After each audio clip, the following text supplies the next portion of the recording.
ఈరోజు కంటక వాక్యం. మీరు మీ దేవుడైన యెహోవాకు లోబడి ఆయనకే భయపడి ఆయన ఆజ్ఞలను అనుసరించి ఆయన మాట విని ఆయనను సేవించి ఆయనను హత్తుకొని ఉండవలెను.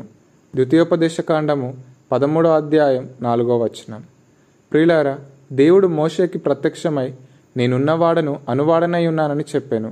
మనం ఈ లోకంలో ఎటువంటి దీనస్థితిలో ఉన్నను మన దేవుని విడిచి వెళ్ళకూడదు. మనకేదైనా ఆపద కలిగినప్పుడు అన్యులు మన హృదయాలను లోకం వైపు తిప్పుటకు ప్రయత్నిస్తారు. కానీ మనం మాత్రం మన ప్రాణానికి హాని కలిగినను మన దేవుని విడిచి ఇతరుల వైపు తిరగకూడదు. ఇందును గురించి దేవుని వాక్యం ఈ విధంగా సెలవిస్తుంది.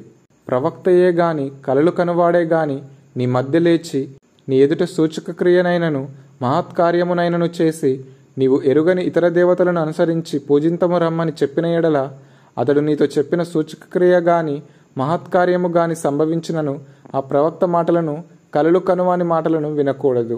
ఏలయనగా మీరు మీ దేవుడైన యెహోవాను మీ పూర్ణ హృదయంతోనూ మీ పూర్ణ ఆత్మతోనూ ప్రేమించుచున్నారో లేదో తెలుసుకొనుటకు మీ దేవుడైన యెహోవా మిమ్మల్ని పరీక్షించుచున్నాడు. మీరు మీ దేవుడైన యెహోవాకు లోబడి ఆయనకే భయపడి ఆయన ఆజ్ఞలను అనుసరించి ఆయన మాట విని ఆయనను సేవించి ఆయనను హత్తుకొని ఉండవలను.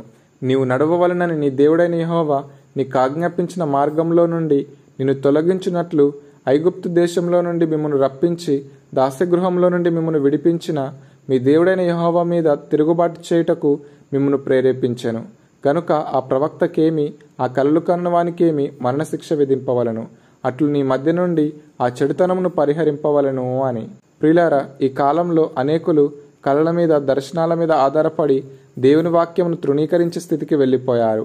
మనలను కూడా వ్యర్థమైన వాటి వైపు లాగుటకు అనేకులు ప్రయత్నిస్తారు. కానీ దేవుని వాక్యం ఎంతో సూటిగా మనతో మాట్లాడుతుంది. మనం ప్రవక్తల మాటలపై వారి యొక్క దర్శనాలపై దృష్టి నిలపకూడదు. ఎల్లప్పుడూ దేవుని వాక్యం మీదనే దృష్టిని నిలపాలి.